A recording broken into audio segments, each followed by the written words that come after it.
Crawford. If you go down the list and ask me about tactical advantages, most of them are Crawford.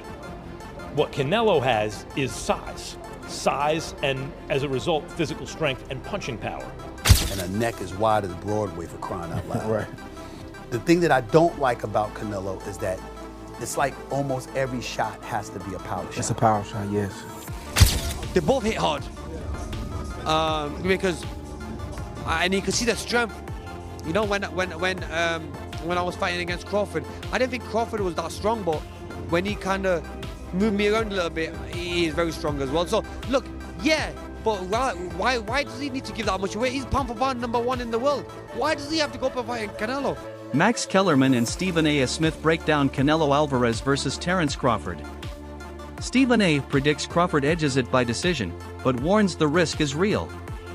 He recalls Gervonta Davis's warning that if Crawford engages too much, he could be in trouble. With Canelo's natural size and power, Stephen A. insists Crawford must lean on defense, speed, and ring IQ rather than getting dragged into exchanges. For both analysts, strategy, not brute strength, will decide this fight.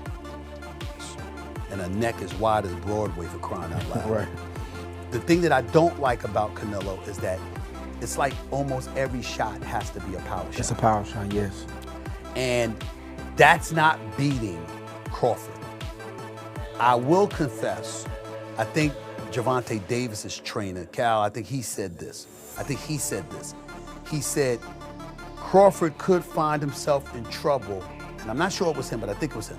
He said Crawford could find himself in trouble if he decides to engage with Canelo, because Canelo is the naturally bigger, strong fighter. And I don't care that Crawford's gotten bigger, and I don't care that Crawford's going to go in there just as big as Canelo. Canelo is accustomed to fighting at the weight. Max Kellerman adds that Crawford's sharper overall skill set gives him a technical edge.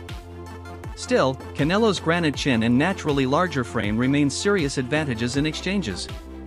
Kellerman notes, however, that Canelo has shown signs of decline in recent performances, less dominant and less crisp. That contrast sets up the fight as Crawford's timing and skill versus Canelo's size and durability. Great chin. But in terms of, if you want to go skill for skill, especially the recent version of Canelo, who's had to turn into a seek and destroy guy, who had to learn as his career went on to cut off the ring and not just follow guys around. Like Lara, Trout, Floyd, he followed those guys around. He had trouble because he's really a natural counterpuncher who wants you to come to him. But in recent years at super middleweight, he's gotten really good at cutting off the ring. Again, last fight notwithstanding. So as an overall suite of skills, recent vintage, it's been Crawford. Mm-hmm. But Canelo also is skilled and has a larger skeleton than Crawford. No matter what they weigh, Canelo's the bigger guy. Yeah. You briefly mentioned Canelo's power, so who I would assume Canelo has the You'd have to think, unless Crawford, Crawford was on a knockout streak until he moved up to junior middleweight and then failed to stop. Antonio Tarver, former champion and respected analyst, throws his support behind Crawford while admitting the challenge is monumental. Tarver stresses that Crawford has proven himself across multiple weight classes, but this is uncharted territory. In his eyes, this is both Crawford's toughest test and a type of fight Canelo has never truly faced either. First take, I'm Bud County all the way, but this is going to be the toughest fight, the best fighter Bud has ever been in the ring with. And arguably, this could be the best fighter Canelo has ever been in the ring with. We'll find out which one is which on September 13th. Antonio, I appreciate your time. Safe travels back home. Man, I appreciate it. Thank you. Thank you, Antonio. Timothy Bradley Jr., known for his boxing IQ, expects a cautious opening round. He predicts both fighters will analyze each other rather than take risks, studying movement, distance, and timing. Bradley points out Crawford often starts patiently, setting traps later, while Canelo also tends to feel out opponents before making adjustments.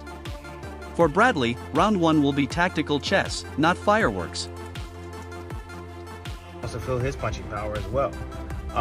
In the beginning, it's all the position balance. Like both guys are trying to get balance and trying to find their rhythm.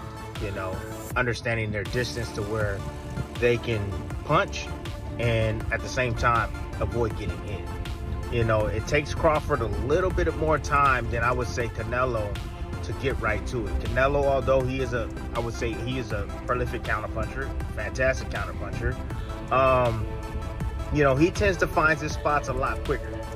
You know, and the indication of that is when, if you look at any of the boxers that Canelo has faced, Trout, even Danny Jacobs, even when he fought against Charlo, you just check out the first round. You know, he usually takes off, just feels the power, you know, cruises, you know, see what these guys know, couple of feints, level changes, you know, just gathering information, right? Crawford does the same and similar things. So I think the first round's gonna be a real like calm and cautious round by both fighters. But in the second round, Canelo's gonna start applying that pressure. Pre-engagement with Crawford is a little bit more difficult than a Charlo, okay? Now, let me explain this. So pre-engagement is the movements before you get into that sweet spot, which is mid-range, to be able to let your hands go, right? Both guys are trying to counter each other's movement. Both guys are looking at each other's, you know, hands, trying to anticipate what they believe is going to. Amir Khan, who has shared the ring with both men, offers a unique perspective. He praises Crawford as an all-time great at welterweight but warns that weight divisions exist for a reason. Moving up against naturally bigger fighters carries danger. Khan stresses Crawford didn't need this fight to cement his legacy, yet admires the ambition. To him, this is a daring attempt to silence doubters, one that could either immortalize Crawford or put his career at risk. We did all the build-up, they were nothing but respectful. I just feel that, you know, in boxing, weight divisions are made there they make them for a purpose. And I highly respect and say pound for pound, the best fighter is Crawford by far, and beats anyone. But when you start putting weight on and you go up a weight and you fight these guys like Canelo, even though Canelo might be now getting a little bit older and it might be slowing down a little bit, but he's still going to be very dangerous. That punch power, you're still going to get tagged, you're still going to get hit. You're going to have to spar heavier guys to get ready for that anyway, so you're going to be taking a lot of wear and tear anyway. You're going to have to put adding a few pounds on. Does he need to put that pressure on himself? He's done what no one's ever done before. Two-time undisputed world champion. So why not just enjoy it? But obviously you want to go for that next challenge. Now for him, he wants to go for that Canelo. I would advise him not to go for that. But if he's the man and he knows how good he is himself. So there's no, I can't really say to him that do this or do that. So really, he believes in his skills. He feels he believes in his skill. We can't answer for him. We let him go and do it. You know what I'm saying?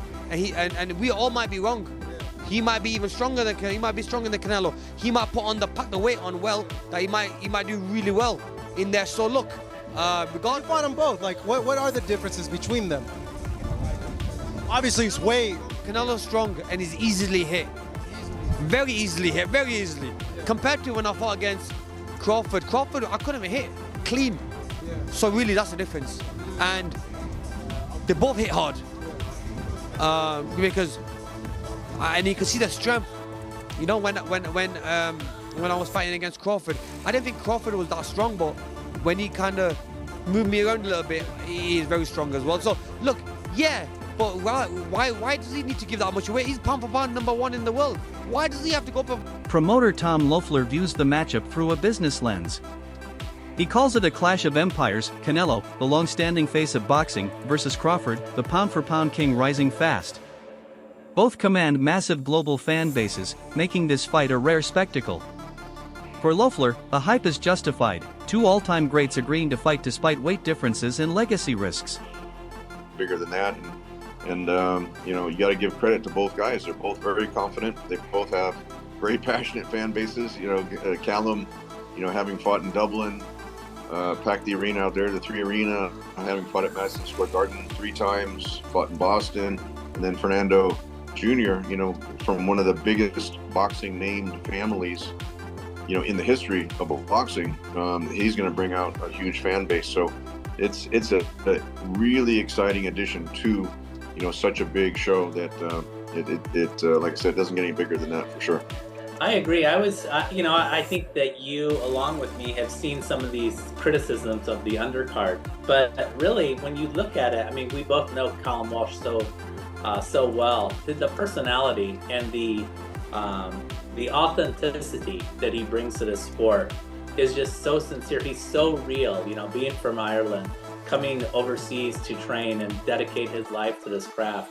And his personality is so magnetic that it obviously brought someone like Dana White to be a huge support. Trainer Dave Coldwell focuses on Crawford's underrated mobility. He highlights Crawford's ability to switch stances, use footwork, and create angles to frustrate opponents. Against a pressure fighter like Canelo, Coldwell believes Crawford's legs could be the key. If he avoids the ropes and keeps moving, he has the tools to outmaneuver and outscore Canelo. I've always fancied Crawford. I just think it's different. I think there's something about him. I think if you add what Crawford's good at, his brain, he can switch, he's very good as a southpaw. His judgment of distance is fantastic, his punch picking is fantastic, he's got good legs. When you add what, and he can pop. I mean, listen, I'm not saying he's got the power to hurt Canelo, but he might have the power to surprise Canelo a little bit and just sting him and just. But when you look at what Crawford does well, and then I look at this version of Canelo, as Canelo's got on, his punch rate's gone down. His feet have never been the fastest, but he's always had good placement of feet. His feet aren't the fastest, and he loads up. And he don't really like boxing at a pace. So I kind of look at that and I think Crawford can manage his way through the fight to win it on points. I think he can manage moments, tough moments. When Canelo detonates a big shot on him, he's going to know about it because Crawford's been hurt before. When Crawford gets hit, he does get hit. That's why he's exciting. But he does get hit. So that means that Canelo could land on him. I just think that Canelo will land a bomb and Crawford knows enough to tie up, to get off at an angle, to get that distance. Jeff Mayweather stresses size as a crucial factor. Canelo has dominated at super middleweight, a natural division for him. Crawford, by contrast, is stepping into unfamiliar territory. The question, can he carry his speed, stamina, and durability with added weight? For Jeff, Canelo's comfort at this weight gives him a built-in edge. I mean, this is a weight class that Canelo is already, owns. He owns his weight class. And so, I mean, and he even went up higher. So, I mean, he's already proven what he can do and what he can take at those other weight classes. So, I mean, I don't know, but if anyone can do it, it probably would be Terence Crawford. I mean, this guy seems like he's amazing. I mean, he's, I'm a big fan of Terence Crawford, but I'm a big fan of Canelo as well. So I mean, it's one of those situations where somebody has to lose. So I don't know who's gonna lose, but I think that it's going to be a great fight. I think it's going. A Ring magazine analyst points to Canelo's recent struggles cutting off the ring. In past fights, he's allowed opponents to move freely and escape his power shots. Against Crawford, who thrives on movement and angles, this weakness could be costly. The analyst argues Canelo must rediscover the ability to trap opponents, or risk getting picked apart. Critique and criticize Canelo, but one of the things that he's gotten in trouble with in the last couple of fights, not being able to cut off the ring. You go to the William Skull fight and you watched him chase William Skull around and around and around that ring. And yes, William Skull was running from him. That was pretty clear to see. He was on his bike utilizing his jab, but you didn't see Canelo cut him off. You didn't see him move laterally to be able to stop a lot of that running or stop a lot of that circling around the ropes, which is his responsibility if he's going to take the front foot and look to establish himself offensively. And when I watch Canelo here, he's gotten away with this pretty much his entire career, but I watch him cross-step a lot. And you see it right there, where he goes from circling, he rolls under the right hand, and instead of moving laterally, replacing his back foot with his front foot, he L-steps and then crosses over, which instead of just moving laterally and shifting, like I said, shuffling to his right off of the L-step, off of the reset, which would allow him to be ready to go and ready to fight again, it takes him that extra beat to get back into fight. David Hayes shares an interesting shift in perspective. At first, he believed Canelo's size and power would overwhelm Crawford. But after watching Crawford's training and sharp execution, Hay admits he's changed his mind. He now sees Crawford as having a very real chance at victory. Beating Canelo, I've been a fan of his for a long time, and likewise with Crawford, I never thought there was a version of reality where they'd both be in the ring with each other. I initially automatically assumed, because Canelo's obviously beaten, because he was the light heavyweight champion of the world, undisputed super middleweight champion of the world, he's just campaigned at a much bigger weight, so the good bigger can beat some good little, usually. Until I saw them standing next to each other and they looked the same size, I couldn't quite figure it out. I was like, okay, if they're the same size, then it's literally pound for pound. Who's pound for pound better? And that's it, they're both pound for pound fighters. A lot of people have got them 1 and 2.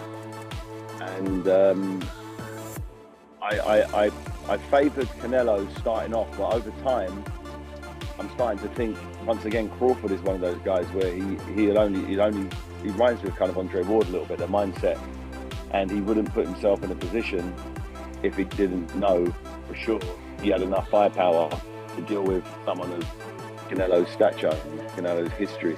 But it's the two best fighters on the planet, mixing it up. It's like it's one of those dream fights, the proper trade fight, that anyone who's interested in boxing wants to see two living legends going at it. Yeah, I can't believe it's actually happening. Does that make sense? Because they're so big in their own right. The fact that fight would never have happened 10 years ago, 15 years ago. It just wouldn't have happened. But now anything's possible in boxing. Anything's possible. Jeff Horn, former world champion, warns Canelo not to rely solely on size and strength.